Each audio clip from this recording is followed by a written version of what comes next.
క్రీస్తునామాన్ని బట్టి జూమ్ మీటింగ్లో పాల్గొని ఈ రీతిగా సత్యాన్ని పరిశుద్ధ గ్రంథాన్ని పరిశీలన చేస్తున్న సహోదరి సహోదరులకు కూడా అందరికీ కూడా హృదయపూర్వకమైన వందనాలు తెలియజేయుచున్నాను. ముఖ్యంగా ఎంతో గొప్ప అవకాశాన్ని నాకు అనుగ్రహించిన సూర్యతేజ గారికి, వారి సంఘానికి, వారి కుటుంబానికి రెండు వందనాలు తెలియజేయుచున్నాను. సరే, ఏదేమైనా సరే దేవుడు మనకి మంచి గొప్ప ధన్యత అనుగ్రహించాడు. ఆ గొప్ప ధన్యత ఏందని చూస్తే, ఒకటి దేవుడు దొరకటం. ఆ దేవుడు దొరకటంలో ఇంకొక భాగం ఏందని చూస్తే, క్రీస్తు యొక్క స్వరత్వం ఇచ్చి సంపాదించిన సంఘం దొరకటం. ఇది చాలా గొప్ప విషయం. దీన్ని నిజంగా మరి దేవుడు నిజంగా తన యొక్క ప్రణాళికలో, తన ఏర్పాట్లో ఉన్న వారికి, కొందరికి ఏర్పాట్లో ఉన్న వారికి అనుగ్రహిస్తారని అయితే నేను నమ్ముచున్నాను. ఒక క్రైస్తవుడికి ఉండాల్సిన గుణలక్షణాలు ఒక భాగం. మనకు ముఖ్యంగా మనం అంశం ఏందని చూసినప్పుడు, మన మనసును మన ఆధీనంలో ఉంచుకోవాలి. అంటే ఇక్కడ ఒక వచనాన్ని చూసుకొని మనం ముందుకు పోవడానికి ఇష్టపడదాము. సామెతల గ్రంథం 16వ అధ్యాయం. సామెతల గ్రంథం 16వ అధ్యాయము 32వ వచనంలో ఒక మాట ఉంటుంది. పరాక్రమశాలి కంటే దీర్ఘశాంతము గలవాడు శ్రేష్ఠుడు. పట్టణమును పట్టుకుని వాని కంటే తన మనసును స్వాధీనం పరుచుకున్నవాడు శ్రేష్ఠుడు. ఈ భూమి మీద చాలా మంది చాలా రకాలుగా వారి యొక్క జీవన విధానంలో కానీ, వారి యొక్క ఈ భూమి మీద బ్రతికే విధానంలో కానీ అన్ని సాధిస్తారు, అన్ని పొందుకోవాలని ప్రయత్నం చేస్తారు.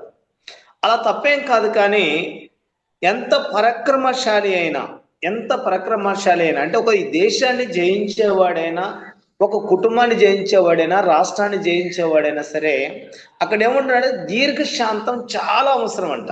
అంటే ఇక్కడ గమనించాల్సిందంటే, ఎప్పుడైతే మనకు దీర్ఘశాంతం అనేది లేకుండా ఉంటామో, ఎంత పరాక్రమశాలికైనా సరే దానివల్ల ఏం ప్రయోజనం లేదు.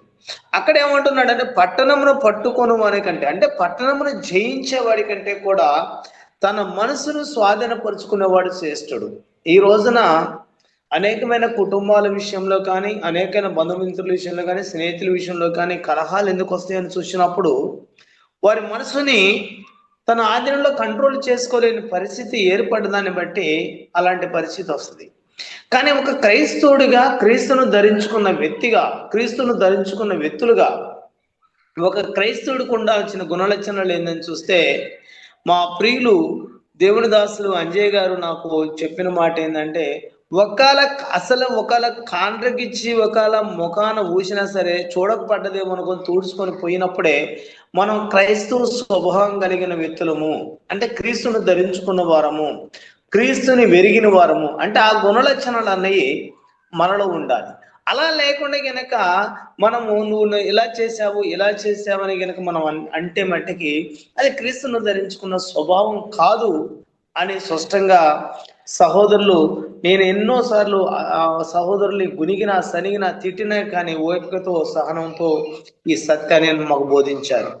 నేనేమంటున్నానంటే, మనం ఎంత జ్ఞానం గలవారమైనా, ఎంత సబ్జెక్ట్ తెలిసిన వారమైనా, లేకుంటే ఎంత ఈ భూమి మీద గొప్పవారమైనా సరే, మనకు కావాల్సింది ఏంటంటే ఒకటేంటంటే దీర్ఘశాంతం చాలా అవసరం.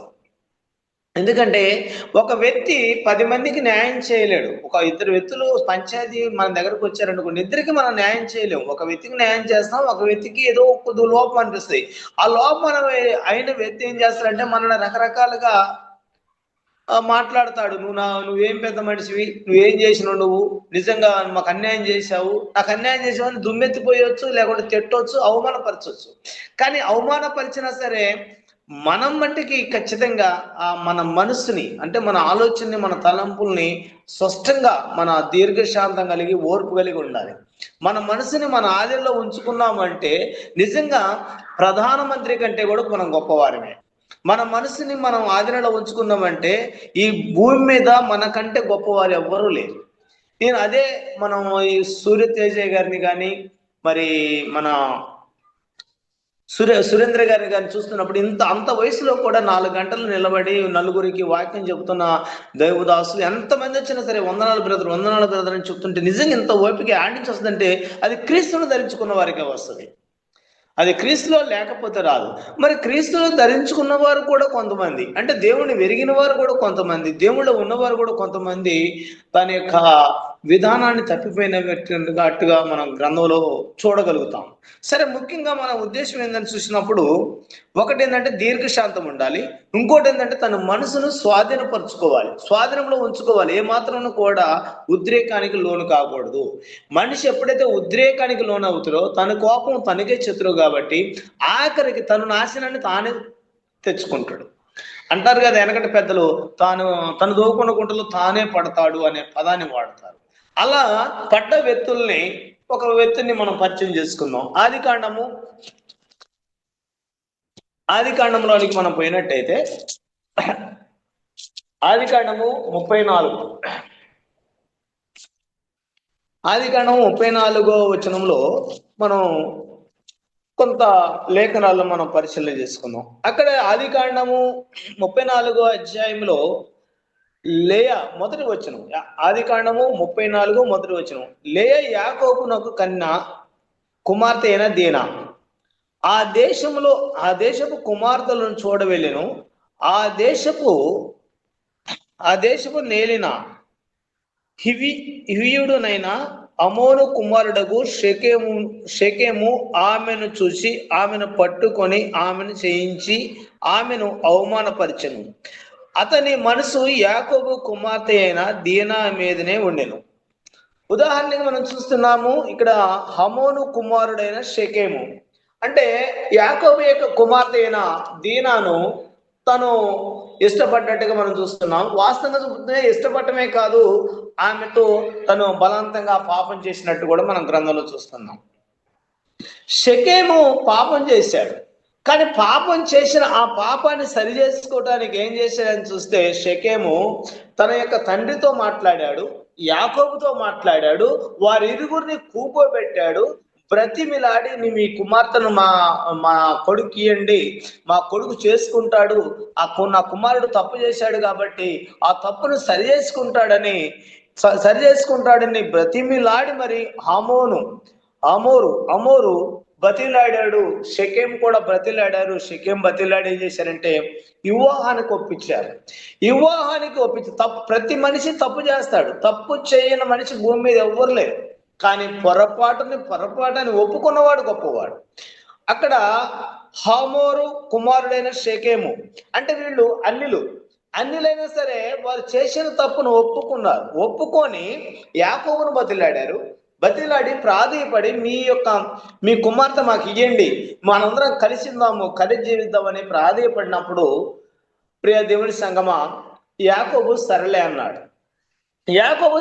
అన్నాడు, ఒప్పుకున్నాడు. అయితే మా పిల్లని ఇవ్వాలంటే ఒక నిబంధన ఉంది, ఒక పద్ధతి ఉంది, మా ఆచారాల ప్రకారంగా సున్నతి చేసుకోవాలని చెప్పేసి స్పష్టంగా యాకోబు చెప్పినప్పుడు నిజంగా వాళ్ళు ఎంత తగ్గించుకొని ఉన్నారంటే దేవుణ్ణి ఎరగని వ్యక్తులు కూడా ఎంత తగ్గించుకొని ఉన్నారంటే అంత తగ్గించుకున్నట్టుగా మనం గ్రంథంలో చూస్తాం. ఏంటంటే మనం గ్రంథంలో చూసినప్పుడు అక్కడ ఏమంటున్నాడంటే ఆదికాండము 34 22వ వచనంలో, అయితే ఒకటి ఆ మనుషులు సున్నతి పొందినట్లు మనలో ప్రతి పురుషుడు సున్నతి పొందిన ఎడల మన మాటకు వారు ఒప్పుకొని మనలో నివసించి ఒక జనముగా నుందురు. వారి మందలు, వారి ఆస్తి, వారి పశువులన్నీ మనదగును కదా. ఎట్లనగా మనము వారి మాటను ఒప్పుకొందుము, అప్పుడు వారు మనలో నివసించెదరు. హమోరును అతని కుమారుడైన షెకెమును చెప్పిన మాట అతని ఊరి గవిని ద్వారా వెళ్ళుచున్న వారందరూ వినిది. అంటే ఇక్కడ షెకెము చేసిన చిన్న తప్పుకి, చిన్న తప్పు కాదు, పెద్ద తప్పే. షెకెము చేసిన పెద్ద తప్పుకి ఊరి వారిని అందరినీ ఒప్పించాడు. ఒక ఆ గ్రామంలో ఉన్న ప్రతి పురుషులు ప్రతి ఒక్క అందరిని కూడా ఒప్పించి సున్నతి పొందటానికి బ్రతిమిలాడి మరి సున్నతి పొందేటట్టుగా చేయటం జరిగింది.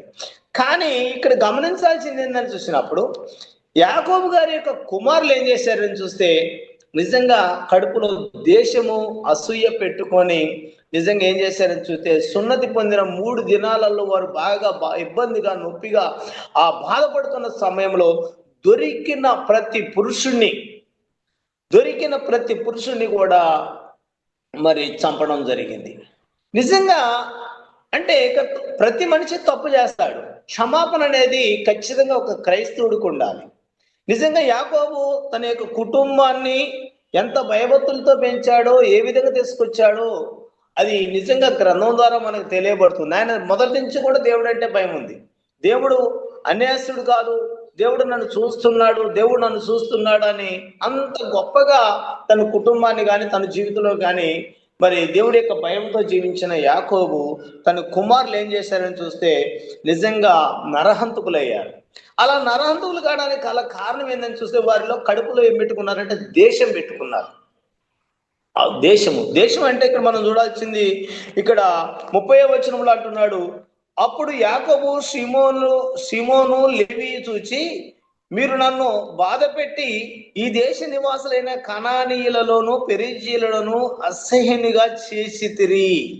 నా జన సంఖ్య కొంచెమే, వారు నా మీద గుంపులుగా వచ్చి నన్ను చంపెదరు, నేనును నా ఇంటి వాళ్ళను నాశనమగుదు అని చెప్పాను.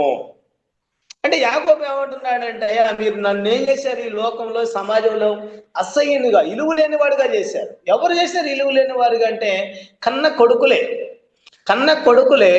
తండ్రికి ఇలువ లేకుండా చేశారు. తండ్రి ఒప్పుకున్నాడు పెళ్లి చేయడానికి, ఈయనకి షెకెముని ఇవ్వడానికి ఒప్పుకున్నప్పుడు వీళ్ళు దేశము అసూయ కడుపులో పెట్టుకొని వాస్తవంగా మనం చూస్తున్నప్పుడు అక్కడ వాళ్ళు నరహంతకులయ్యారు అని మనం అనుకున్న దానికంటే నిజంగా వారి మనసును కంట్రోల్ చేసుకోలేని స్వభావం కలిగి ఉన్నారు. వారు దీర్ఘశాంతాన్ని కోల్పోయారు. పేరుకే మనం క్రైస్తవులుగా ఉంటాం కానీ, పేరుకే దేవుడు నమ్ముకున్న బిడ్డలుగా ఉంటాం కానీ, పేరుకే మనం జీవితాలు ఉంటాయి కానీ ఓర్పు సహనం అనేది చాలా మందిలో లేకపోతుంది. నిజంగా నాకు ఇంకా నాకు చాలా ఓపిక రావాలని నేను అప్పుడప్పుడు అనుకుంటాను. ఇంకా నా మాట ద్వారా, నా ప్రవర్తన ద్వారా నేను చాలా తగ్గించుకోవాలి, దురుసుగా మాట్లాడుతున్నాను, ఇంకా తగ్గించుకోవాలని నేను అనుకుంటున్నాను. ఎందుకంటే ఒక క్రైస్తవుడికి ఉండాల్సిన ఆ గుణ లక్షణాలు నా జీవితంలో నేను మా అంజయ్ సార్తో మాట్లాడుతున్నప్పుడల్లా నేను ఆయన చూసినప్పుడల్లా ఆయనతో మాట్లాడుతున్నప్పుడల్లా నాకు వస్తుంటాయి అన్నమాట ఆలోచనలు. ఎట్లా అంటే అంత ఓర్పు సహనం ఉండాలి అంటున్నాడు. ఉండాలి. నువ్వు క్రీస్తులోకి వచ్చావు కాబట్టి నువ్వేమయ్యావు, సచ్చినోడు ఇంకేం మాట్లాడతాడు? సచ్చినోడు ఎవడన్నా మాట్లాడతాడో చెప్పండి కుర్నీరు గారు అంటాడు. లేనే బతికున్నాడు మాట్లాడతాడు. సచ్చిను క్రీస్తుకు వచ్చినప్పుడు, క్రీస్తు సంఘంలోకి వచ్చినప్పుడు, క్రీస్తు ధరించుకున్నప్పుడు నువ్వు చచ్చిన వారివే. ఎంతమంది ఎన్నన్నా సరే మనలో ఏం రావాలంటే తగ్గింపు అనేది కంపల్సరిగా ఉండాలి అని స్పష్టంగా ఇక్కడ చెప్పాడు. ఇక్కడ మనం గమనించాల్సింది ఏంటని చూసినప్పుడు వాళ్ళు ఒక మాట అడుగుతున్నారు. ఏమడుగుతున్నారంటే యాకోబు అన్న మాటకి వాళ్ళు సమాధానం ఏం చెప్తున్నారంటే 31 అందుకు వారు వేశ్య ఎడల జరిగించినట్లుగా నా సహోదరుడి ఎడల ప్రవర్తించవచ్చునా అని. అంటే ఏషియాలో జరిగించినట్టుగా నా సహోదరి వెళ్ళ నా చెల్లిని చెరిపారు కదా, అందుకే మేము చంపాము అంటున్నారు. కానీ తప్పు చేసిన ఆ షెకెం ఏం చేశారంటే వివాహం చేసుకుంటా అన్నాడు. వివాహం చేసుకో. ప్రతి మనిషి కూడా మన జీవితంలో ఎవరన్నా ఉద్రేకంతో మనతో తప్పుగా ప్రవర్తించి అయ్యా దబకనంట తప్పు చేశాను, తప్పకనండి కానీ లేకుండా నా వల్ల నీకు మాట అన్నాను, లేకుంటే ఒక ఇబ్బంది అయింది, నన్ను క్షమించాయి అంటే నిజంగా నిండు మనసుతో మనం క్షమించాలి. ఎందుకు క్షమించాలంటే ప్రతి మనిషి మనం కూడా అలాంటి వారమే, ఒకప్పుడు అలా లోకంలో ఉన్నవారమే, అలా జీవించిన వారమే. అదే లోకంలో ఉన్న వ్యక్తి, ఆ వ్యక్తి ఎవరు? షెకెము లోకంలో ఉన్న వ్యక్తి. లోకంలో ఉన్న వ్యక్తి తప్పు చేశాడు.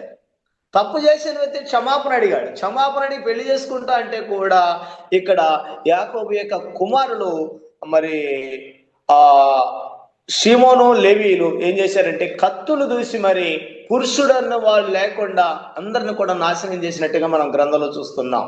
అంటే మన జీవితంలో ఎప్పుడు కూడా దేశము అసూయ అనేది ఉండకూడదు. ఒకటేంటంటే మనం దీర్ఘశాంతం అన్నది చాలా అవసరం. ఆ దీర్ఘశాంతాన్ని దావీదు గారు ఒక్కడ చూపించారు. దావీదు గారు ఆ దీర్ఘశాంతం ఎలా మనం చూస్తాం. రెండో సమూయేలు గ్రంథము మొదటి సమూయేలు గ్రంథము 24. మొదటి సమూయేలు గ్రంథము 24.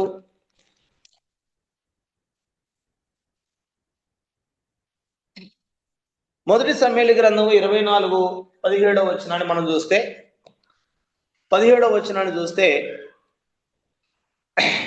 దావీదుతో ఇట్లా నేను, యెహోవా నన్ను నీ చేతికి అప్పగింపగా నన్ను చంపక విడిచినందుకు ఈ దినమున నీవు నా అపకారమునకు ఉపకారము చేసిన వాడవై నా ఎడల నీకున్న ఉపకారము బుద్ధిని ఎల్లడి చేసితివి కనుక నీవు నాకంటే నీతిమంతుడు అంటున్నాడు. వాస్తవంగా దావీదు ఎక్కడ దొరికితే అక్కడ ముక్కలుగా నరికి చంపాలని తిరుగుతున్నాడు సౌలు గారు దావీదు ఎక్కడ దొరికితే అక్కడ చంపాలని ఎంత ప్రయత్నం చేస్తున్నాడంటే మామూలు ప్రయత్నం కాదు, దొరికితే చంపాలని చూస్తున్నాడు. కానీ ఇక్కడ దావీదుకి సౌలు దొరికాడు. దావీదుకి సౌలు దొరికితే దావీదు ఏమంటున్నాడంటే, నేను యెహోవా చేత అభిషేకింపబడ్డ వాడిని ముట్టను, నేను చంపును అంటున్నాడు. అక్కడ మనం 10వ వచనంలో చూస్తే 24:10, ఆలోచించుము, ఈ దినమున యెహోవా నిన్ను ఎలాగో గృహములో నా చేతికి అప్పగించునో అది నీ కళ్ళకు చూసితివే. కొందరు నిన్ను చంపమని నాతో చెప్పినను నేను నీ యందు కనికరించి ఇతడు యెహోవా చేత అభిషేకము నొందిన వాడు గనుక నా ఏలిన వాడిని చంపనని నేను మిక్కిలి చెప్పి తిని, యెహోవా చేత అభిషేకించిన వాడిని నేను చంపను అన్నాడు. మనం ఏమనుకుంటారు, కొంతమంది అంటే వాళ్ళు క్రైస్తవులే దేవుడి చేత అభిషేకించిన వారిని కొందరు అనుకుంటారు. ప్రియ దేవుని సంగమా, నేను మనస్ఫూర్తిగా చెప్తున్నాను, భూమి మీద పుట్టిన ప్రతి పురుషుడే గాని, స్త్రీయే గాని, చిన్నలే గాని, పెద్దలే గాని, ఎర్రవారే గాని, నల్లవారే గాని, పొడుగువారే గాని, పొట్టివారే గాని, అందరూ కూడా దేవుని యొక్క సంతానం. వాళ్ళల్లో మనం ఎవరిని చూడాలి తెలుసా? క్రీస్తుని చూడాలి, తోటి సహోదరుని చూడాలి. ఆ ప్రేమ అన్నది, అసలు ఐక్యత అన్నది ఖచ్చితంగా అగుపడాలి. ఒకవేళ నిజంగా మన దగ్గర 10 రూపాయలే ఉన్నాయనుకోండి, ఒక వ్యక్తి 5 రూపాయలు అడిగాడు అనుకోండి, అవకాశం ఉంటే 5 రూపాయలు ఇవ్వడానికే ప్రయత్నం చేయాలి. పూర్తిగా ఇవ్వనట్లు 5 రూపాయలు ఇవ్వడానికి ప్రయత్నం చేయాలి. ఆ ప్రేమ అన్నది ఖచ్చితంగా చూపెట్టాలి. ఇక్కడ చంపుతాడు, దావీదును చంపాలని ఎన్ని ప్రయత్నాలు చేశాడంటే సౌలు గారు మామూలు ప్రయత్నాలు, తను విశ్వ ప్రయత్నం చేశాడు దావీదు గారిని చంపాలి. నిజంగా దావీదు గారే కనుక సౌలుకు దొరికితే ఏ మాత్రం బతికే అవకాశం లేదు. అయినా సరే దావీదు గారు ఏమంటున్నాడంటే, యెహోవా చేత అభిషేకము నొందిన వాడు నేను ముట్టను, నేను చంపను అని ఎంత అమూల్యమైన మాట మాట్లాడాడు. ఆ మాటను బట్టి సౌలు అంటున్నాడు, నాకంటే నువ్వు నీతిమంతుడు అంటున్నాడు. నాకంటే నువ్వు నీతిమంతుడు, నిజంగా దేవుడి యొక్క నీతిని నువ్వు వెల్లడపరిచావు, నువ్వు దేవుడి యొక్క నీతిని చూపించావు అని చెప్పేసి ఒక స్టేట్మెంట్, ఒక గుర్తింపు అనేది దావీదు గారికి ఇచ్చినట్టుగా చూస్తున్నా. అంటే అక్కడ దావీదు గారు చేసిన గొప్ప పనిని తెలుసా? తన దీర్ఘశాంతం గలవాడై ఉన్నాడు. తన మనసును తన ఆధీనంలో ఉంచుకున్నాడు. అలా ఆధీనంలో ఉంచుకున్న దాన్ని బట్టి ఏమైందంటే చూస్తే నీతిమంతుడిగా ఎంచబడ్డాడు. యేసుక్రీస్తు వారిని కూడా ఇదే కోడ్లో మనం చూసినప్పుడు మత్తయి గారు రాసిన సువార్త 27వ అధ్యాయము, మత్తయి గారు రాసిన సువార్త 27వ అధ్యాయము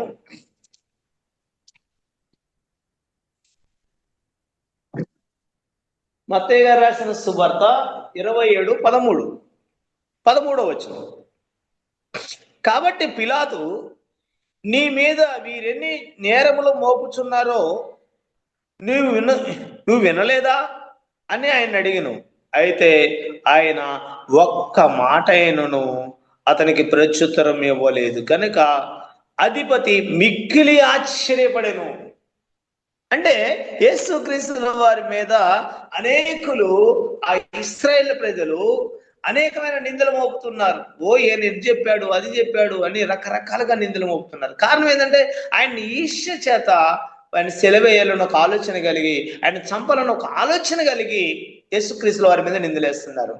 100 మంది మన మీద నిందలేసిన తల వంచుకొని మనం పోతుంటే నిజంగా ఇవన్నీ కూడా ఆశీర్వాదకరంగా ఉంటాయి, దీవెనకరంగా ఉంటాయి.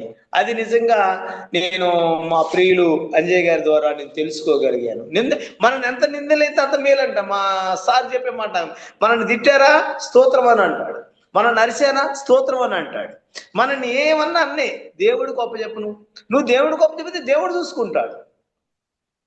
ఇప్పుడు యేసుక్రీస్తుల వారు ఎవరు గొప్ప చెప్పాడు? తండ్రి గొప్ప చెప్పాడు.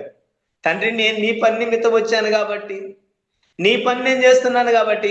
వీరు అనేకమైన నిందలు వేస్తున్నారు. ఎందుకు వేస్తున్నారు? వాళ్ళు నీ పని నెరవేర్చబడకుండా ఉండాలని, నీ చిత్తం నెరవేర్చకుండా ఉండాలని చెప్పేసి అనేకులు 100 మంది 100 మాట్లాడుకున్నా నేనేం మాట్లాడినని చెప్పినప్పుడు అప్పుడు అనేకులు ఆయన సెలవే అని చెప్పేసి అనేకులు మాట్లాడు.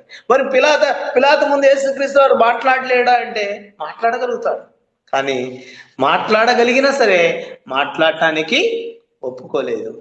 నేను మా సార్ పరిచయం అయినాక, అంజయ్ సార్ పరిచయం అయినాక, లేకుంటే క్రీస్తు సంఘ సహోదరులు పరిచయం అయినాక, ఆత్మీయులు సూర్యదేజాగరి గారి, సురేంద్ర గారు కానీ ఇంకా సహోదరులు చాలా మంది పరిచయం అయినప్పుడు ఆ విధానాన్ని నేర్చుకున్నాను. ఎవరైనా నన్ను అరే అని అంటే, అరే అని అన్నాడు అనుకోండి, నేను అతనితో నన్ను అరే అన్నామంటే ఇంకొకటి కనపడింది, ఇంకొక వ్యక్తికి అర్థమైంది నన్ను అరే అన్న సంగతి. అసలు అక్కడదే ఆగిపోతే అయ్యే వందనాలు అయ్యానండి అనుకోండి, ఆయనకి నాకే తెలుసు అరే అన్న సంగతి, ఇంకొకళ్ళు తెలియదు. ఆయన నన్ను తిట్టింది ఆయనకే తెలుసు, నాకే తెలుసు, ఇంకోళ్ళకి తెలియదు. మేమిద్దరం వాదన పెట్టుకున్నాం అనుకోండి, పలాని కున్నెలు గారిని ఎట్లా అన్నారంట, ఆయన ఎట్లా అనిపించుకున్నాడు, అట్లా అనిపించుకున్నాడు, ఇంకా 10 మంది తెలిసిపోద్ది. 10 మంది తెలియకుండా ఉండాలి అంటే మౌనంగా తల ఉంచుకోవటమే, తల దించుకోవటమే. తల దించుకున్న వాడు హెచ్చించబడతాడని గ్రంథం ద్వారా మనం చూస్తున్నాం. అదే రీతిగా ఆదికాండము 33 అధ్యాయం.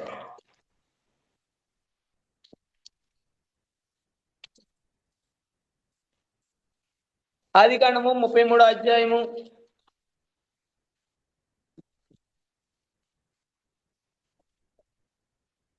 4వ వచనం. ఆదికాండము 33 అధ్యాయము 4వ వచనం. అప్పుడు ఏశావు అతన్ని ఎదుర్కొన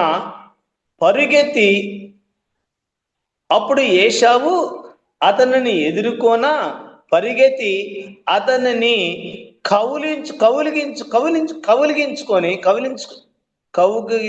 కౌగిలించుకొని అతని మెడ మీద పడి ముద్దు పెట్టుకొనెను. వారిద్దరూ కన్నీళ్లు విడిచిరి. ఎవరికెవరు జరిగింది ఇది? యాకోబు గారికి ఏశావుకి జరిగింది. కానీ ఇక్కడ ఏశావు దృష్టిలో వాసన చూడాలంటే యాకోబు మోసం చేసినట్టుగా ఏశావు దృష్టిలో అవపడుతుంది. తండ్రి అన్నాడు, అయ్యా ఇందాక వచ్చిన వారు ఎవరు, ఇప్పుడు దీవించమంటున్నా. ఇందాక వచ్చిన వారంటే నా తమ్ముడు అని తెలిసిపోయింది. ఆ తమ్ముడి కనుక అన్న కనుక చంపుతాడేమనుకొని రాయేలు గారు ఏం చేసిందంటే, పోయి మీ మేనమాంకాడికి పో, ఏడుండబోకు, మీ అన్నయ్య నిన్ను చంపుతాడా అంది. ఈ యాకోబు 2 భార్యలు తీసుకొని, దాస్యలను తీసుకొని, పిల్లలు తీసుకొని వస్తున్నప్పుడు ప్రాణాలు పిరికెట్లో పట్టుకొని వస్తున్నాడు, గుండెల్లో పట్టుకొని వస్తున్నాడు, భయంగా వస్తున్నాడు. ఎలా భయంగా వస్తున్నాడు? నా అన్న ఎదురైందంటే నన్ను చంపినట్టే, ఇక నేను బతకను. ఎందుకు? మన్నయ్య ఆశీర్వాదాలని నేను తీసుకున్నాను, మన్నయ్య ఆశీర్వాదాలని నేను తీసుకున్నాను కాబట్టి మన్నయ్య నన్ను చంపుతాడని భయపడుతున్నాడు ఆయన. ఎంతమంది సైన్యాన్ని తీసుకుని వచ్చా? మన ఆదికాండము 33 మొదటి వచనంలో యాకోబు కనులెత్తి చూసినప్పుడు ఏశావును అతనితో 400 మంది మనుషులు వచ్చుచుండిరి. 400 మంది సైన్యంతో వస్తున్నాడంట ఏశావు. వస్తుంటే యాకోబు గారికి వాస్తవం చెప్పాలంటే ప్రాణం బతుకుతున్న ఆశ లేదు. ఇక మన్నయ్య నేను మోసం చేశాను, మన్నయ్య నన్ను చంపుతాడు, ఇదేదో నాకు ప్రాణహాని ఉందని చెప్పేసి అని గుంపులుగా ఫస్ట్ ఒక గుంపు, తర్వాత ఒక గుంపు అట్ట పంపించినట్టుగా గ్రంథంలో మనం చూస్తున్నాం.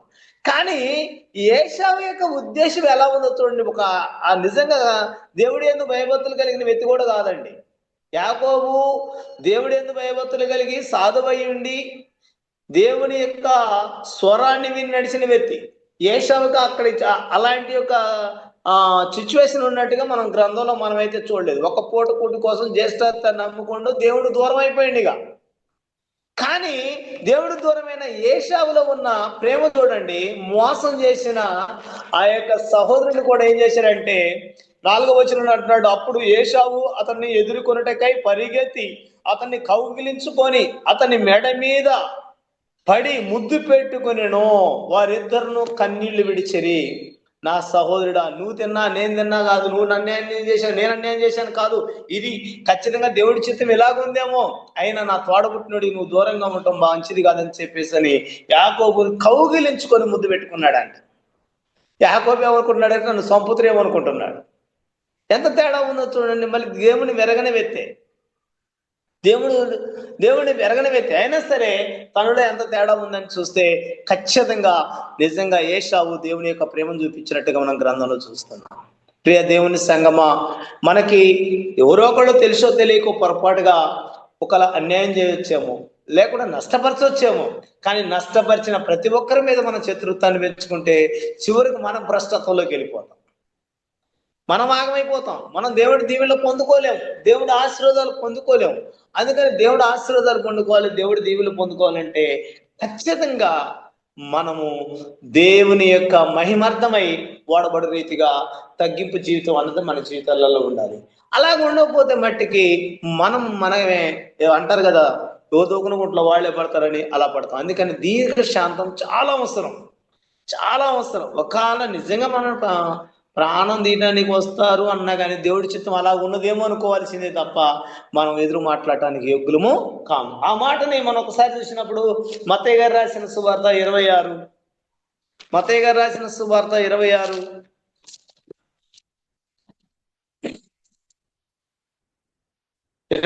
అధ్యాయము 51వ వచనం. మత్తయి గారు రాసిన సువార్త 26:51లో యేసుక్రీస్తుల వారు ని పట్టుకోవడానికి వచ్చినప్పుడు జరిగిన సంభాషణని ఒకసారి మనం జ్ఞాపకం చేసుకుందాం. 26:51 ఇదిగో యేసుతో కూడా ఉన్నవారిలో ఒకడు చేయి చాచి కత్తి దూసి ప్రధాన యాజకుని దాసుని కొట్టి వాని చెవి తెగ నరికెను. యేసు, నీ కత్తి ఒరలో పెట్టుము, నీ కత్తి ఒరలో తిరిగి పెట్టము, కత్తి పట్టుకున్న వారందరూ కత్తితోనే నశించెదరు. యేసుక్రీస్తు వారు చెప్తున్నాడు, అయ్యా ఈ కత్తులు ఈ యుద్ధాలు మనకెందుకయ్యా, కత్తి పట్టుకున్నాడు కత్తిని చస్తాడు. ఒకరి మీద మనం చెడ్డ సమాచారం చెప్పామనుకోండి, ఒకరి మీద చెడ్డగా దూషించామనుకోండి, ఆ దూషణ పాలే మనకైతాయి. కానీ మనం కత్తి పట్టుకున్నవాడు కత్తిని చస్తాడు, ఒకరిని దేశించేవాడు అట్లాగనే దేశించబడతాడు. మనకొద్దు, అది వదిలేసి. ఒకవేళ అలాంటి ఒక అవకాశాలే ఉంటే నా తండ్రి నేను వేడుకుంటే ఎంతమంది 12 సేనల సమూహాన్ని పంపడా అని అన్నట్టుగా మనం గ్రంథంలో చూస్తాం. నిజంగా అలాంటి పరిస్థితి ఉంటే ఆ సమయం 53 ఆ సమయమున ఈ సమయమున నేను నా తండ్రిని వేడుకొనలేననియు వేడుకునే ఎడల ఆయన 12 సేన ఊహముల కంటే ఎక్కువ మంది దూతలను ఇప్పుడే నాకు పంపడని నువ్వు అనుకొనిచున్నావా? అంటే నాకేమో యువతల బ్యాక్గ్రౌండ్ లేదనుకున్నావా? నాకు అధికారం లేదనుకున్నావా? నేను ఒక్క మాట అడిగితే, నేను ఒక్క ఫోన్ చేస్తే ఎంతమంది దిగుతారో అంతమంది దిగుతారు. అయినా నేను ఫోన్ చేయను. ఎందుకు ఫోన్ చేయను? అది మన విధానం కాదు. అది మనం ఫోన్ చేసి వాళ్ళని పిలుచుకొని వీళ్ళని పిలుచుకొని చెప్పుకునే విధానం కాదు. అది చెప్పాల్సిన అవసరం కూడా లేదు. ఎందుకంటే దాన్ని పట్టుకున్నవాడు దాంతోనే చనిపోతాడంటే అలా పట్టుకోవడానికి లేదని చెప్పేసి అని ఖచ్చితంగా యేసుక్రీస్తు వారు స్టేట్మెంట్ ఇస్తున్నారు.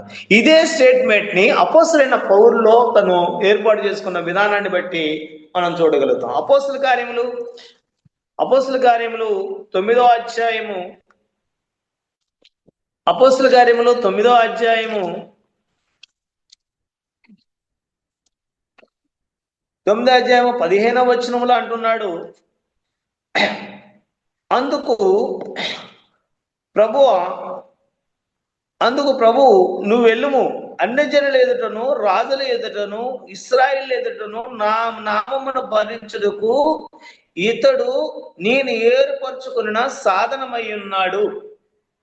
అక్కడ అననీయ అనాని అనే ఒక సహోదరుడు చెప్తున్నాడు, అయ్యా క్రైస్తవులను హింసించిన వాడయ్యా, క్రైస్తవులను కొట్టిన వాడయ్యా, క్రైస్తవులను చంపిన వాడయ్యా, పోయి పౌరునికి నువ్వు అభిషేకించు అంటున్నావు, బాత్మిషి అంటున్నావు, ఏనట మారుతారయ్యా అని అంటే, అయ్యా నేను ఏర్పాటు చేసుకున్న సాధనమై ఉన్నాడు.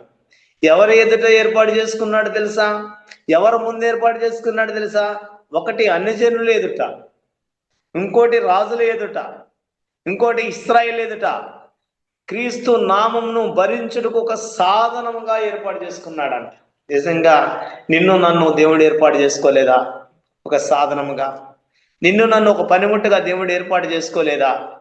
నిజంగా క్రైస్తవులమైన మనము, క్రీస్తును ధరించుకున్న మనము ఎన్నొచ్చినా సరే, ఎదటి వారు మనల్ని ఎంత అసహించుకున్నా సరే, చిరునవ్వు నవ్వి బయటికి వెళ్ళిపోతే వాళ్ళతో మనం సాహసం చేయాలి. వాళ్ళు తప్పనిసరి అయితే దూరం పోవడం మంచిదే, తప్పేం లేదు. కానీ వారి మీద దేశం అనేది మనకు ఉండదు. చిరునవ్వు నవ్వి సంతోషంగా వందనాలు చెప్పి దూరంగా పోవడం మంచిది. కానీ వారి మీద మన దేశము అసూయ అనేది పెట్టుకోవద్దు. ఇది అక్కడ లేవి కానీ షిమోను కానీ దేశం పెట్టుకొని వారిని సున్నత టయాన్ని గనక సమయం చూసి వారిని చంపినట్టుగా, అంటే సమయాన్ని చూసి సందర్భాన్ని బట్టి అవతలని మనం వాళ్ళ మీద కచ్చి తీర్చుకునే స్వభావం మనకు ఉండకూడదు. అదే కచ్చి తీసుకునే స్వభావం ఉంటే ఏషావు యాకోబుని గట్టిగా పట్టుకోవచ్చు. నువ్వు నా ఆశీర్వాదాలు దొంగిలించావు, ఎట్టొస్తున్నావు నువ్వు అని చెప్పేసి అనవచ్చు.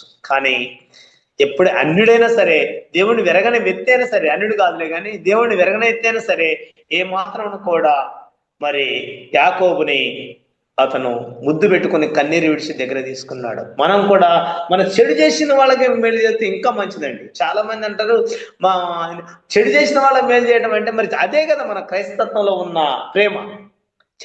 మనకు అన్యాయం చేసిన వ్యక్తినే మనం ప్రేమించాలి. బయట నువ్వు ప్రేమించేది ఏముంది? బయట వాళ్ళు నీకు ఏ అన్యాయం చేయలేదు కాబట్టి అందరితో మంచుకుంటావు. కానీ ఇక్కడ ఏమంటున్నాడంటే, ఆ పౌలు గారిని దేవుడు ఎలా ఏర్పాటు చేసుకున్నాడు అంటే, ఒకటి అన్యజనుల ఎదుట, రాజుల ఎదుట, ఇశ్రాయేలు ఎదుట తన నామమును భరించుటకు. తన నామం అంటే క్రీస్తు నామాన్ని భరించుటకు. క్రీస్తు నామం అంటే ఆ సువాసన అవపడాలన్నమాట.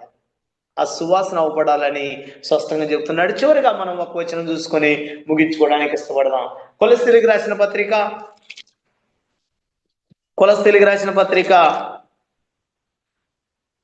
3వ అధ్యాయము 12వ వచనం. కొలస్సీలకు రాసిన పత్రిక 3వ అధ్యాయం 12వ వచనం. కాగా దేవుని చేత ఏర్పరచబడిన వారును పరిశుద్ధులను ప్రియులైన వారికి తగినట్లు మీరు జాలిగల మనసును, దయాలతమును, వినయమును, స్వాతికమును, దీర్ఘశాంతమును ధరించుకొనుడి.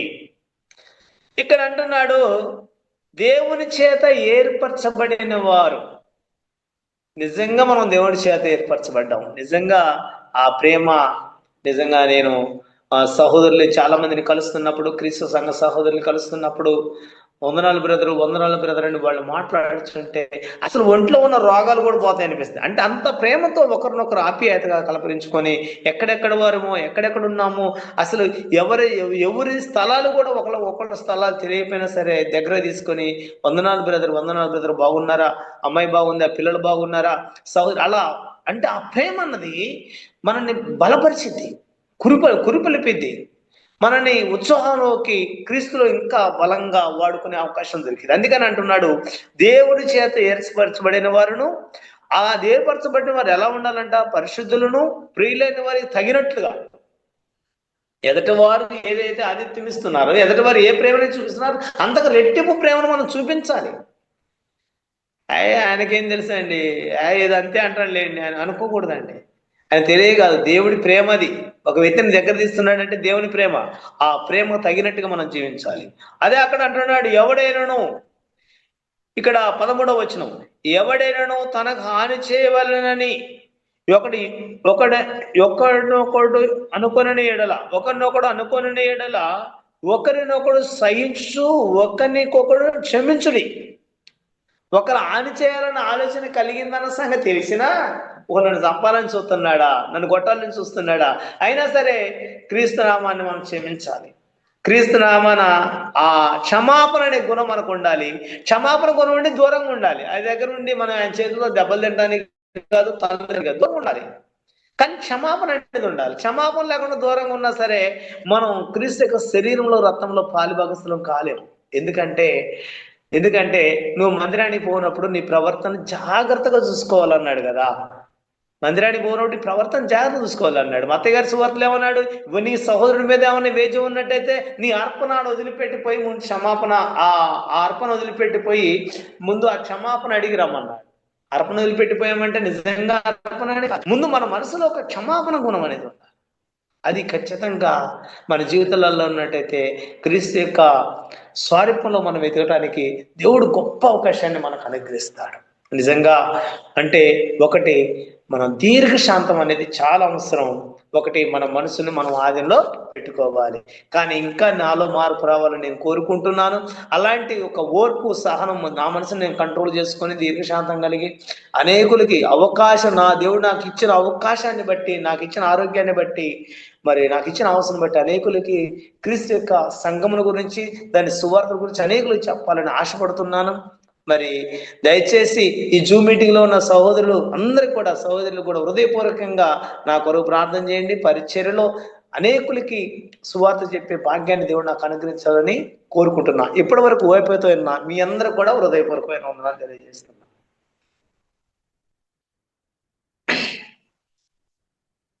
వందనాలు బ్రదర్, వందనాలండి. సోర్నేల్ గారు మనకి ఎలా సందేశం చెప్పారండి. దీర్ఘశాంతం మనం వహించాలి. ఒక పట్టణాన్ని స్వాధీనపరిచినవాడు అంటే, మనసుని స్వాధీనపరుచుకున్నవాడు, దీర్ఘశాంతం గలవాడు శ్రేష్ఠుడని, ధన్యుడని మనకి గ్రంథం ద్వారా అనేక ఉదాహరణలు మనకు చూపిస్తూ మనం కూడా దీర్ఘశాంతం వహించాలి. వాళ్ళే నిజమైన క్రైస్తవులు, క్రీస్తుని వెంబడించేవారు. నిజమైన క్రీస్తు సంఘం ఎలా ఉండాలంటే అలా ఉండాలండి. క్రీస్తు సంఘం అంటే ప్రేమను చూపించాలండి. నేను క్రీస్తు సంఘం అని కాల్ ఎగరేయటం కాదు, కానీ క్రీస్తు లాంటి స్వభావం కలిగిన వారే క్రీస్తు సంఘం అన్నమాట. ఆ స్వభావం మనం కలిగి ఉండాలన్న విషయాన్ని మరొకసారి మనకి గ్రంథం ద్వారా హెచ్చరించారు, తెలియపరిచారు, పురుకొల్పారు. మనం అందరూ అలా ఉండాలి. అలా ఉన్నప్పుడే మనం క్రీస్తుని వెంబడించిన వారు, క్రీస్తు దాసులం అవుతాం. కాబట్టి చక్కని విషయాలు తెలిపే సహోదరులు పూర్ణిల గారికి నిండు వందనాలు. థ్యాంక్ యూ వెరీ మచ్ అండి. వందనాలు బ్రదర్, మంచి విషయం చెప్పారు. మన మధ్యలో సహోదరు ధర్మస్వరూప్ గారి కార్యక్రమాన్ని ప్రార్థనతో ముగించారని ప్రాంతం పెట్టుకుంటాను.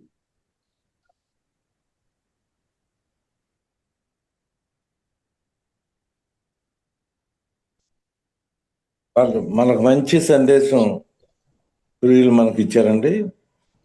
వారికి మనందరి తరఫున వందనాలు తెలియజేసుకుంటూ, కొన్నేళ్ళు గారికి బంగారు భవిష్యత్తు ఉండాలని, ఆయన్ని గొప్ప పనిముట్టుగా దేవుడు వాడుకోవాలని మనందరం కూడా ప్రార్థన చేద్దామండి. ఆయన చెప్పినటువంటి రీతిగా మనం ఓర్పు, దీర్ఘశాంతం అంటే ఎండ్యూరెన్స్, పేషెన్సీ, ఫ్యాటిగ్యూ, బేర్నెస్ మనం కలిగి ఉండటానికి మనం ప్రయత్నం చేద్దామండి. ప్రార్థన చేసుకుందామండి. పరలోకమందున్న మా తండ్రి, కొలాబా క్రీస్తు సంఘం, కుర్లా క్రీస్తు సంఘం ఏర్పాటు చేసినటువంటి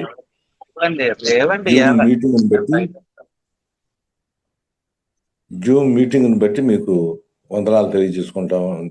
జూమ్ మీటింగ్ని బట్టి మీకు కృతజ్ఞతలు తెలియజేసుకుంటూ, నాయన మరి వచ్చిన సోదరులందరికీ కూడా మరి వందనాలు చెప్పుకుంటూ, మేము చేసేటువంటి ప్రార్థన మీరు ఆలకించగలందుకు మేము ప్రత్యేకంగా ప్రార్థన చేస్తా ఉన్నాం. నాయన మా ప్రియులు కొన్నేళ్ళు గారు ఆయన చక్కటి ప్రసంగాన్ని వినిపించారు.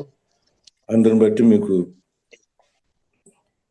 కృతజ్ఞతలు మేము తెలియజేసుకుంటూ, నాయన మరి అటువంటి మంచి ప్రసంగాలు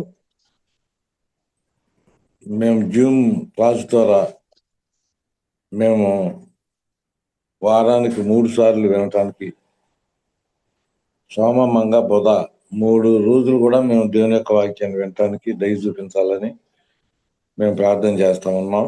బైబిల్లో ఉంటే నీ మనసు, మీ చిత్తం, మీ యొక్క ఆజ్ఞలు నాయన మరి కూలంకుషంగా మీరు మాకు తెలియజేస్తున్నందుకు మీకు కృతజ్ఞతలు తెలియజేసుకుంటూ, నాయన మరి ప్రియులు సూర్యతేజ గారిని దీవించి ఆయన గొప్ప పాత్రగా వాడబడినట్లు సహాయం చేయాలని మేము ప్రార్థన చేస్తా ఉన్నాం. విన్నటువంటి వాక్యం ద్వారా నాయన నీకున్నటువంటి పోలికలు, ఆ పోలికల్లో భాగంగా దీర్ఘశాంతం, ఓర్పు, సహనం ఇవి మేము సంపాదించుకోవడానికి సహాయం చేయాలని, జూమ్ కుటుంబాన్ని మీరు గొప్పగా ఆశీర్వదించాలని, బలగా ఉంచాలని, జై జీవితం దయచేయాలని, వారి నోటిండా నవ్వు, శరీరంలో ఆయురారోగ్య దేవుని ప్రసాదించాలని, నేను మా ముందు ఉంచబడినటువంటి సమస్యలు మైనవల పర్వతం లాంటి సమస్యలు మైనవల కరిగించాలని, జూమ్ ఫ్యామిలీలో ప్రతి ఒక్కరిని వారి కుటుంబాలను పేరు పేరున దీవించాలని యేసుక్రీస్తు నామమున బ్రతిమలాడి వేడుకొంచున్నాం మా ప్రియ పరలోక తండ్రి. ఆమేన్. ఆమేన్. ఆమేన్. ఆమేన్. అయ్యా వందనాలయ్యా. ధర్మస్వరూప్ అయ్యా, థాంక్యూ. వందనాలు అయ్యా, సార్. అయ్యా, ఎందుకు కొన్ని వందనాలండి? వందనాలయ్యా. వందనాలయ్యా. అంజయ్ గారు, అంజయ్ గారు వందనాలు బ్రదర్, వందనాలండి. వందనాలు సార్. అంజయ్ గారు వందనాలయ్యా. అంజయ్ గారు వందనాలు మేడం గారికి, అందరికి వందనాలు చెప్పండి. భాస్కర్ సార్ గారికి వందనాలు.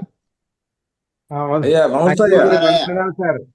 ఓకే ధర్మస్వరూప్ గారు వందనాలు సార్. అయ్యా, వందనాలయ్యా. మీ సునీల్ గారు చాలా మంచి ప్రార్థన మెసేజ్ చెప్పారు సార్. చాలా పవర్ఫుల్ మెసేజ్ సార్. అది చాలా మంచి మెసేజ్ సార్. తేజన వందనాలు. వందనాలు. వందనాలన్నా, థ్యాంక్ యూ అండి, వందనాలు. కొర్రేలు గారు మంచి లెసన్ చెప్పారండి, చాలా మంచి లెసన్ అండి. థ్యాంక్ యూ గారు. థ్యాంక్ యూ గారు. మీ అభిమానం. కొన్నిలు గారు వందనాలయ్యా. వందనాలే. బాగుంటుంది, అనుభవంలో పెట్టాలంటే చాలా కష్టం అండి. అవునయ్యా. యేసుపాద గారు వందనాలు బ్రదర్, వందనాలండి. ఈశ్వరం గారు వందనాలయ్యా. తేజ గారు, ధర్మస్వరూప్ గారు వందనాలు సార్. అయ్యా సిస్టర్ గారు ఎలా ఉన్నారయ్యా? కొంచెం పర్వాలేదు సార్. అయ్యా రాత్రి అంతా నిద్రలేదు. ఏమైందండి సార్. సోదరికి? అదే కొంచెం బ్లీడింగ్ సార్, ఓవర్ బ్లీడింగ్. అయ్యో, ప్రార్థన ఫైబ్రాయిడ్ ఒకటి ప్రాబ్లం ఉందండి. ప్రేయర్లు పెట్టండి సార్. ఆరోగ్యం ఎలా ఫైబ్రాయిడ్స్ ఉందండి? నాది కొంచెం పర్వాలేదండి. అలాగే ప్రార్థన వల్ల ప్రార్థన సార్. చేద్దాం. ఏయ్, రోజు మీ వందనాలు సార్. ప్రార్థనలో మీరు ఉంటారండి. వందనాలండి, వందనాలు మీ అందరికి. వందనాలండి. వందనాలు బ్రదర్, అందరికీ వందనాలండి. రామకృష్ణ గారు వందనాలు బ్రదర్, వందనాలు. గారు వందనాలయ్యా. వందనాలండి. ధర్మస్వరూప్ గారు, గ్రూప్ లో ఉన్న సోదరి సహోదరులకు వందనాలండి. వందనాలు బ్రదర్, వందనాలు. వందనాలండి. వందనాలండి. అరుణశ్రీ వందనాలు.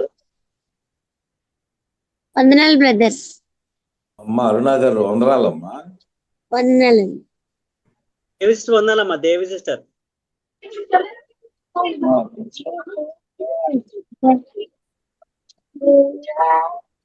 లక్ష్మి గారు వందనాలండి.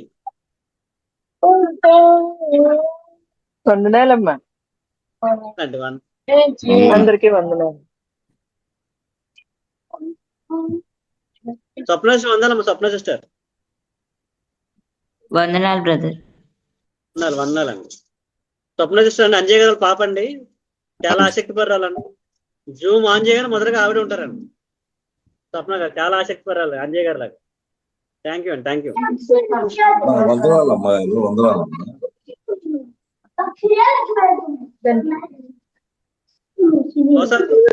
దేవి సిస్టర్ వందనాలమ్మా. వందనాలు బ్రదర్. వందనాలు. ఝాన్సీ అక్క వందనాలక్క. మాట చెప్తాను. వందనాలక్క, వందనాలు. అనుష వందనాలు.